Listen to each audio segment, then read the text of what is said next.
Dahil ninakaw nila yon, pwedeng ma-impeach si BBM. Okay? Pero tanungin mo, ang buong Pilipinas, sino ang gusto nilang maging presidente sa 2028? Si VP Sara. Ibig sabihin ba, BBM, mga tao sa Senado at House of Representatives, gusto ninyong ipagkait sa bawat Pilipino ang gusto nilang maging leader, ang kanilang karapatan na mamili ng kanilang sariling leader. Bakit ganyan? Dahil babayad kayong lahat. Pero dahil takot na takot si BBM, bakit ayaw mo siyang litisin dito? Dahil alam mo na hindi mananalo yan, dahil alam mo na ang sentiment ng taong bayan ay nasa kay VP Sara at sa kanyang pamilya. Inutakan mo sila, BBM. Wala kang utang na loob, napakatanga mo. Dahil hindi ka na nga nagtrabaho, nang away ka pa. At yan ang ikasisira mo, nagkakasakit ka na nga ngayon eh. So, mula sa Sonil North, para suportahan ang ating kasama, best friend, Congressman Liliana Libiste, mga taga Batangas, para mag-rally dito sa Liwasang Bonifacio at manawagan sa gobyerno ni BBM na sa wakas, sir, magtrabaho ka na at ang pwede mong gawin ay tanggalin na ang VAT at ang excise tax. Dahil kung hindi ninyo ginawa yan, ang ginagawa nyo lamang at inaatupag ninyo ay nakawin ang perang kinokolekta ninyo mula sa aming mga buwis at pinapersecute ninyo si Sara Duterte. Pwede ba ngayong panahon ng krisis, tama na muna ang pangaharas sa inyong mga kalaban, tama na muna ang inyong paumulitika at magtrabaho naman kayo. Pansinin ninyo ang kahirapan ng ating mga kababayan dito sa bansang Pilipinas. Sir, patungkol sa impeachment ni Vice President Sara, anong masasabi mo doon sa mga petisyon na ipinail sa Supreme Court? Ano yung mga petition na pinay? Unang-una, yung pag-question ng legalidad ng proseso. At ang pangalawa, yung mini trial na ginagawa nila. Ngayon, tatlo na po yung petition actually. Una yung kay Attorney Vic Rodriguez, Attorney Torion, pangalawa ang kampo ni VP Sara, at pangatlo yung mga Bangsamoro. At ang sinasabi ngayon ng House of Representatives, pagdating ng 14, kung walang ilalabas na TRO ang Supreme Court, itutuloy daw po nila yung impeachment trial ni Vice President Sara. Pwede po ba yun? Mali ang ginagawa ng House of Representatives ngayon, yung Committee on Justice. Kung mapapansin ninyo, doon sa question ng substance ng ating mga allegations, doon sa complaint. Ang sabi doon sa House rules ng impeachment, dapat ultimate facts para makapag-establish ng cause of action ng basis para ma-impeach si VP Sara. So ano mga basis? Betrayal of public trust, graft and corruption, whatever. Pero dapat linay out nila yung elements ng crime at dapat linay out din nila yung ultimate facts para magkaroon ng sinasabing sufficient in substance dahil yun yung required ng ating batas. Kapag hindi mo sinunod yun, grave abuse of discretion yun ng Committee on Justice. Hindi mo pwedeng sabihin na political process ito dahil requirement ng batas na doon sa complaint mo, kompleto yung allegation mo ng iyong ultimate facts. Kaya doon sa ating mga complaint, walang kalaman-laman, hindi po ba? Kapag walang kalaman-laman, walang ultimate facts, ibig sabihin, wala kang basis para sabihin na sufficient in substance yung kanilang mga complaint. At ang Supreme Court, pwede niyang pansinin yun at sabihin niyang grave abuse of discretion ang ginawa ninyong pagboto at pagpasa ng impeachment complaint laban kay VP Sara Duterte. Pero ano ang ginagawa nila ngayon? Kapag wala ka kasing ultimate facts, ang ginagawa, fishing expedition. Ibig sabihin, witch hunt. Naghahanap sila ng ebidensya dahil in the first place, wala silang ebidensya. Kaya ngayon, gumagawa sila ng mini trial kung sino-sino ang inimbitahan nila, kung ano-ano mga dokumento ang iniimbitahan nila, ang gusto nilang kunin. Ano na ang nangyari sa ating mga karapatan bilang normal na Pilipino? Ang ating karapatan sa ating pribasiya, ang ating karapatan na pamunuan ng mga maayos ng mga leader ng ating lipunan.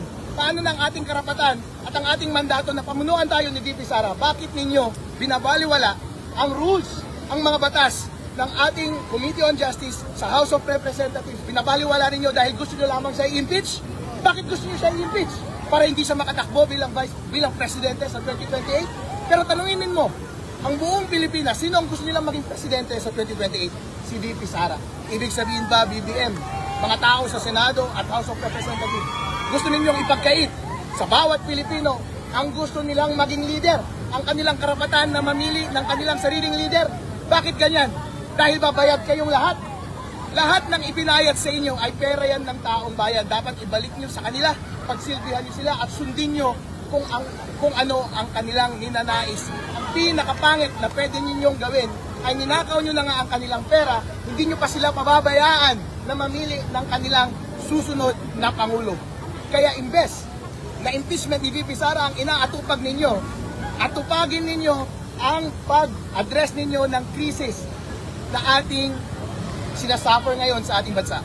Sir, regarding naman po kay BBM, sir, gusto nila kasuhan ngayon yung mga taong nagtatanong, naghahanap kay BBM at gusto isa publiko sana yung tunay na kalusugan ni BBM. Bilang isang abogado, pwede po ba kasuhan ng Malacanang, ng kanyang mga alipores yung mga taong nagtatanong tungkol sa kalusugan ni BBM?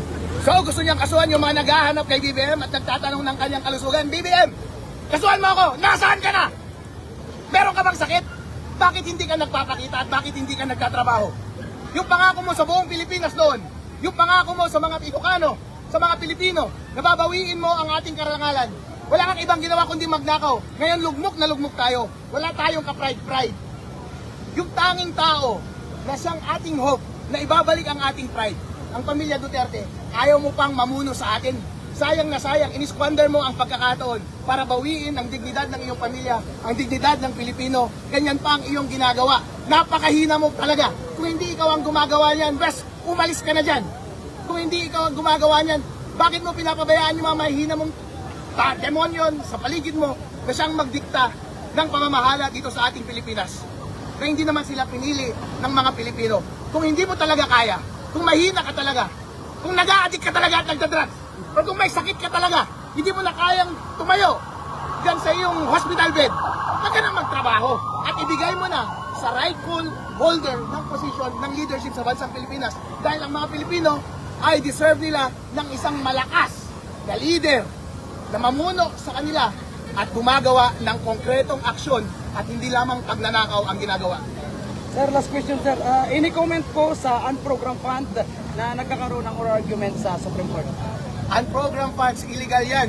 Yung Supreme Court, meron na siyang jurisprudence noon pa na bawal ang paggamit ng unprogrammed funds kapag walang certification na hindi nagastos, kapag automatic mong ginagamit yung unprogrammed funds na wala man lang savings sa mga ibang mga items, settled na po yan. Pero yun ang ginawa ni BBM nung kaniyang sa kasalukuyan niyang administrasyon. Sa katunayan, yun ang pinakamalinaw na basis sa matter of fact ng impeachment. Kung meron tayong dapat i-impeach ngayon, dapat siya yun. Dahil garapalan niyang violate ang Constitution. Isang basis ng impeachment ay culpable violation ng Constitution. Sabi ng Constitution, bawal mong galawin ang pera hanggat hindi dumadaan sa maayos na appropriation. Kaya kapag inabuso mo ang proseso ng appropriation, gumamit ka ng unprogrammed funds na hindi namimit yung mga requirements ng saligang batas, yan ay culpable violation of the Constitution. Isama mo pa yung graft and corruption. Dahil ninakaw nila yon, pwedeng ma-impeach si BBM. Kaso nga lang, ano ang ginagawa? Wala. Walang ginagawa para tulungan tayong lahat. Binabaliktad ang House Rules, ang batas, para ma-impeach si VP Sara. Bakit ba galit na galit kayo sa mga Duterte? Bakit galit kayo kay VP Sara? Bakit hindi ninyo hayaan ang taong bayan na siyang humusga sa kapalaran ng pamilya Duterte?